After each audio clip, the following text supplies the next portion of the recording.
Hello and welcome to About Last Night. Last night, day 2 of the swimming happened, the finals, and there were superstars not just in the pool, but of course watching as well. We had the IOC president Thomas Bach, Serena Williams, Lady Gaga, Federica Pellegrini. It was a night to remember, ladies and gentlemen, and hopefully you got to see it. Take your marks.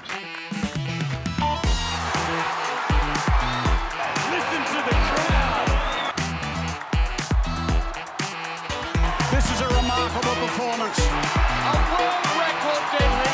Have you ever seen anything like it? He can't believe it, but it just happened.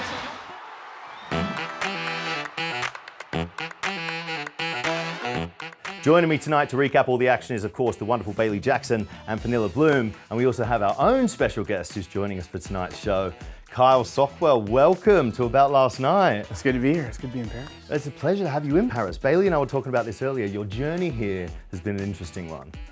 Yeah, I think we found out 9 days ago that we were going to be here. So I was planning a ton of content in Austin and then kind of was like, forget about it. I'm going to get on a 9-hour flight and come out here and see it in person. This is my first Olympics. It's been nuts. Are you having a good time? Yeah, it's been great. We're 2 days in. Trying to pump the brakes a little bit because it's a 9-day meet. I don't want to just like completely exhaust the emotional battery, but it's probably going to be exhausted. I don't think I'm going to be able to hold back. Well, especially after last night, there's no way you could have, right? It was No. a great night of races. No.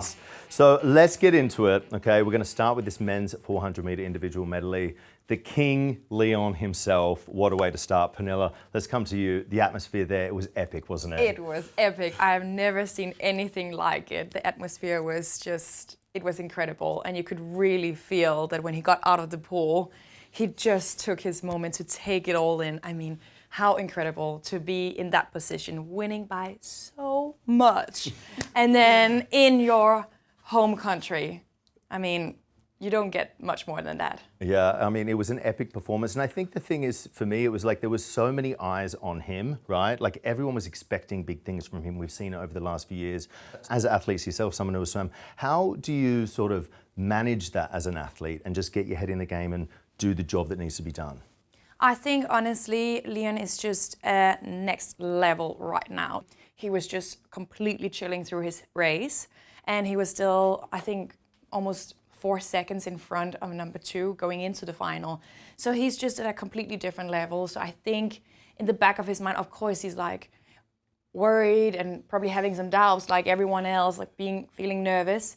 But I think he knows that probably there weren't going to be anyone near him, and he really demonstrated that as well tonight. Lived up to those expectations. But there were some other good races, performances in there. Kyle, who were your favourites from that one?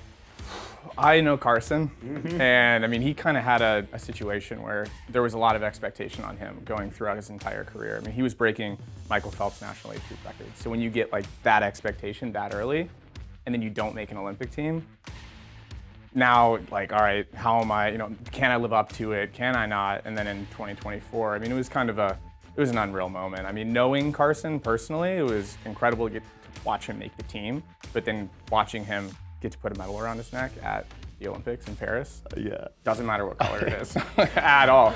I mean, so getting to watch him do that was incredible. And that was sort of like a redemption moment for him. I know you spoke about Carson. You say he didn't make that Olympic team. The emotion that he had at that US trials, and then to come back and perform like he did for that bronze medal. I mean, what a moment. We saw the emotion on his face, right, Bailey? No, absolutely. And as a friend of his, I'm curious to know, have you had a chance to talk to him yet? And if not, what are your first words to him? I sent him a text. Nice. I was just like, you earned this, you're an Olympic medalist now. And then I did at the end of it, knowing that he's got more to go. I didn't want to just leave it at like, you did it, you're an Olympic medalist. It's too finite. I was like, let's get a couple more of those, right? Let's keep it going, let's keep it going. It's going to be a good week for him. And not just him, that silver medal, Tomoyuki Matsushita, that was a surprise for me, right? Daya was going the whole way with Leon, was trying to keep up with him. And then out of nowhere, lane 2 was the silver medal. I knew the entire day that walkout was going to be unreal. I could not have handled that. Being Leon definitely helps you handle those expectations. I mean, he's that good.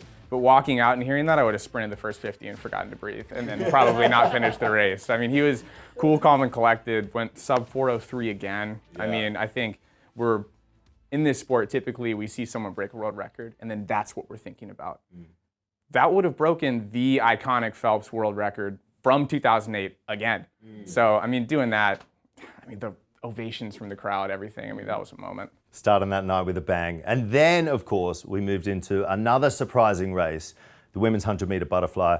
Kyle, I'm going to come to you first because, of course, we went 1-2 with the US girls there, Torri, Huske and Gretchen Walsh, but it was a bit of a surprise, a bit of a shock, right? Yeah, it's really just a matter of Gretchen and what she's been doing. I mean, on the NCAA scene, the things that she can do in a short pool, her underwater work is unbelievable.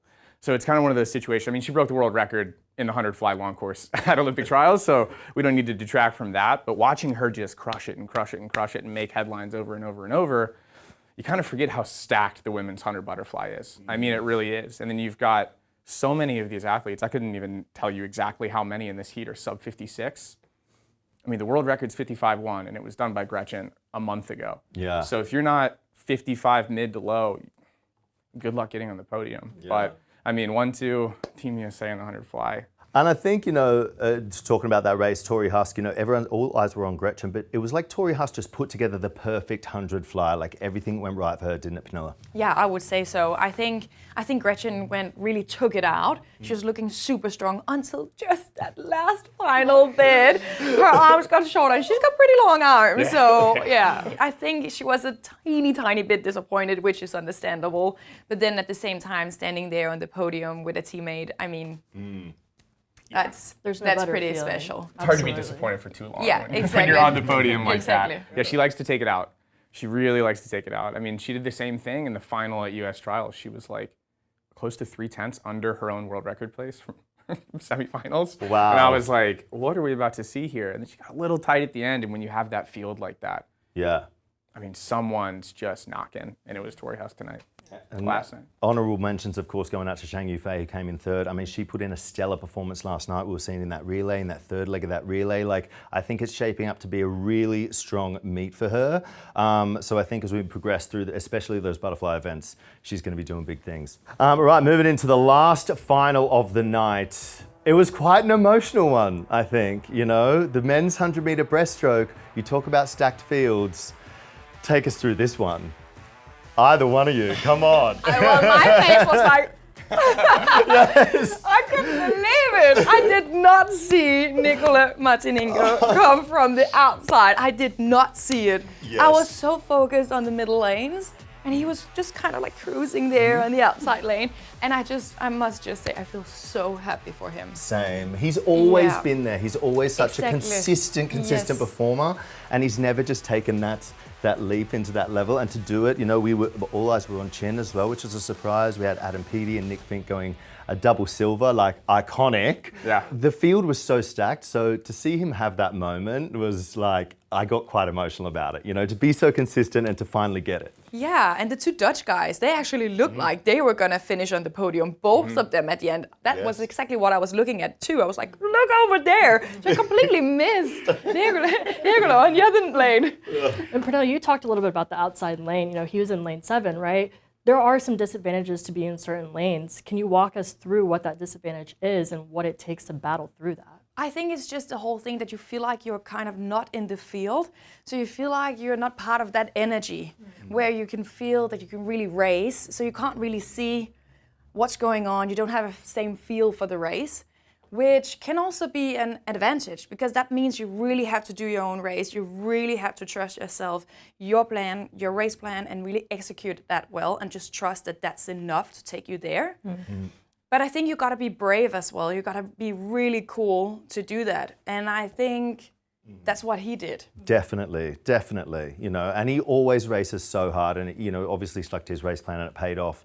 And, before we finish this up, we have to talk about Adam Peaty. I feel like the athlete that we've known and watched for many, many years, would have wanted that gold medal, but I genuinely think he's going to be really happy with that performance. He came back from big struggles. We all know this. Yeah. And to come back a year and a half ago with a completely different mindset, with a family, with everything, and to get a silver at the Olympic Games, it was really special to be in that room and sort of watch it, wasn't it? Yeah, I mean, Adam Peaty is the 100 breaststroke. Yeah, he is. And he will be for, a long time, I think. He's the guy that kind of just knocked the door down and was like, what if someone went 56? I mean, that's still something that's like 56 and the 100 backstroke for a guy is like, oh, that's pretty good. You know, 56 and the 100 butterfly for a guy. I was never anywhere near that. Going 56 and started talking. I mean, to be even able to talk about 55 like he was is incredible. And then, yeah, I mean, like you said, taking a step back from the sport and then coming back in, getting on the podium in any way, that tie was wild. I mean, the whole race, I mean, breaststroke especially is like when you're coming into the wall, that whole heat was so flat across. And so I was just like, who's gonna time it right? And then I had the same situation where I was like, I think Nick Fink might win. I think Adam Peaty might win. And then I looked up and I saw 2 2s and I was like, what's going on? It's one of those situations, it's like one of my favorite parts of swimming is when the race finishes and then your swimming brain can just look at a ton of data and be like, what just happened? I'm trying to figure it out. You know, and they sort of say, you know, anything can happen in Olympics, and that's what it is. There was so many expectations on different swimmers in this race, multiple athletes. You know, you mentioned the Dutch guys, Casper and Arno, Chin. You know, different people were expecting different performances, and it didn't play out how any of us thought it was going to. No, not at all. And that was exciting. So that was the finals, a fantastic night of racing. But if you guys want to take a look at your screens, so we're going to be kicking off tonight's action with the women's 400 meter individual medley final. We then have the men's 200 meter freestyle final, the women's 100 meter backstroke semi-final. We then have the men's 100 meter backstroke final, the women's 100 meter breaststroke final, and we finish with a big one, that women's 200 meter freestyle final. I'm so excited for that one. The Aussies are looking great. So let's start. We're just going to run through some of those finals, get your picks. Carl, let's come to you. The women's 4 IM. Who should we be looking out for? Maybe the best 400 IMer I've ever seen in my life. And we watched a pretty good one last night. Summer McIntosh is incredible. I mean, it's one of those situations where I think it's honestly almost mirrored to what we saw last night with Leon Marchand. You know, if I had $400 million and the betting line was minus 15,000, I would make like $6, but I would be willing to risk it. I mean, she's that good. She's that good. And she was 358 and 403. Yeah, don't quote me on that. Luckily, I don't have that. I don't have that capital, so we don't have to worry about it. But yeah, Summer's, I mean, she's just so fun to watch. And she's got all 4 of the strokes. There's not a weakness. It's like a Leon situation. You know, it's one of those things where you're like, as an IMer, if you're up against someone and you know that they have a weak stroke, you kind of feel like you can get them on it. That one's just going to be relentless. And she's going to be out fast. She loves to just step on the gas. She's so fun to watch. And she had a great race on night 1 as well, you know, so I think she's in a good place. Like, she started off strong. She's ready to go for her main event. Yes, no, absolutely. How do we feel about the men's 200 meter free? I want to hear both of y'all's predictions. I'm going to say David Popovici. He had a beautiful race last evening. He took it out, which I think he has to because he's a little bit on the smaller side of the guys. The pool is only 2.3, so there's kind of a lot of waves. So I think he has to take it out not to get the waves. But then he just took it home and he put that race together so beautifully. Speaking of that men's 200 meter freestyle, I was lucky enough to catch up with Matt Richards a couple of weeks ago. So let's take a look at what he had to say heading into the Paris 24 Games. Paris is always the goal, so you know the whole cycle has just been building up to that, and last year was obviously, it was fantastic. That was some great results for myself and the team, but that was always just like a stepping stone into this year and to try and sort of help propel forwards into what we want to do this summer. So yeah, I think the hunger is, you know, is there more than ever. You know, I can't wait to get out there. The fire's there, the fire's in the belly, so I'm just looking forward to racing. The thing is with those events, there's some guys in there that've got like huge pedigree. You know, you've got guys like Kyle on the 100. He's won everything, you know, so he's been there, he's done it. Then you've got the younger guys like, you know, myself, but guys like Pan and David who have come up in the last few years and broken world records, but they're still, you know, young lads. So you never know whether it's going to be the older guys that are going to kind of step up in that arena, or whether you're going to see new people like those younger lads that we don't even know of just yet, who could come out of nowhere.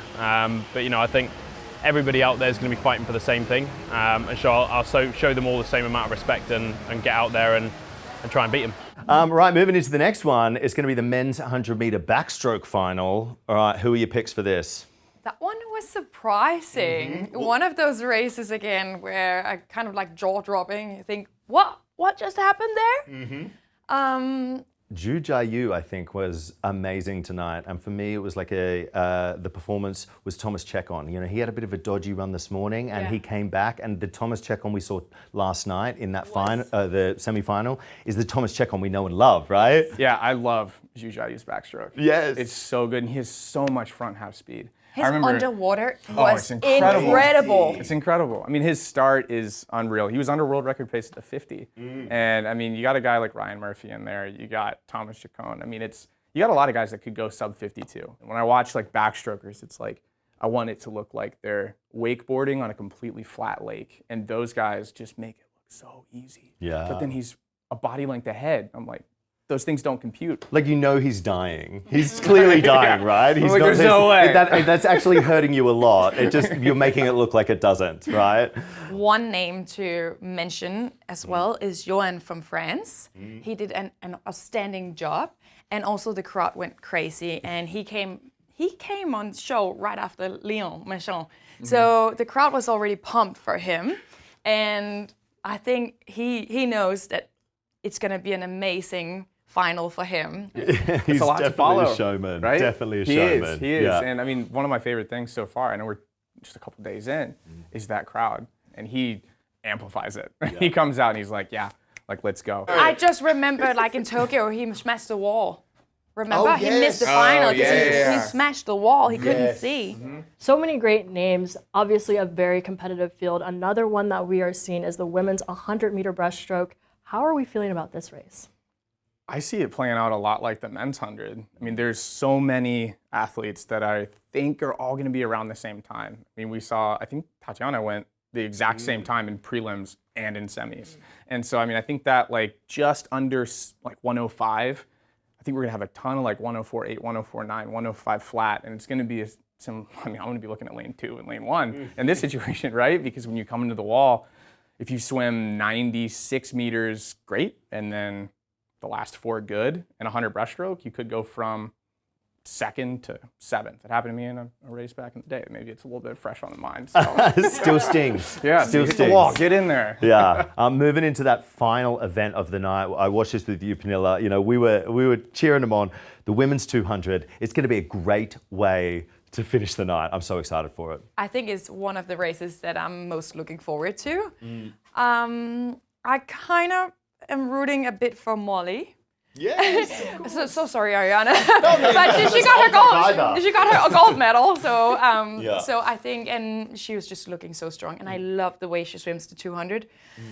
She's not there at like almost halfway through the race, even leading up to 150. She's not really there.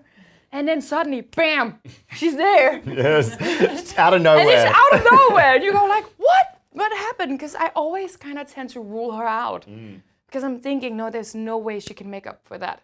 Honourable mention, I think Siobhan Jorge always performs well in the 200. She's amazing, is going to be there fighting it. But I think it's going to be one of the Aussies. I hope it's one of the Aussies. Australia's pretty good at freestyle. I mean, Especially on the might women's have side. a 1-2. Yeah. We might have Yeah. a 1-2 Aussie podium as well. I mean, it definitely could happen. It's one of those things where it feels like it's a dynasty of Australian freestyle right now on the women's side. You know, you have those two, but you also have a ton of names that date back, you know, and they're on the kind of like tail end of their career. And then you have Amalie O'Callaghan who comes up and she's like, I'm going to break world records right now. And so, I mean, I think this 200 free is going to be a really interesting one. Similarly to the men's 200 free, you have so many different strategies in the 200 free.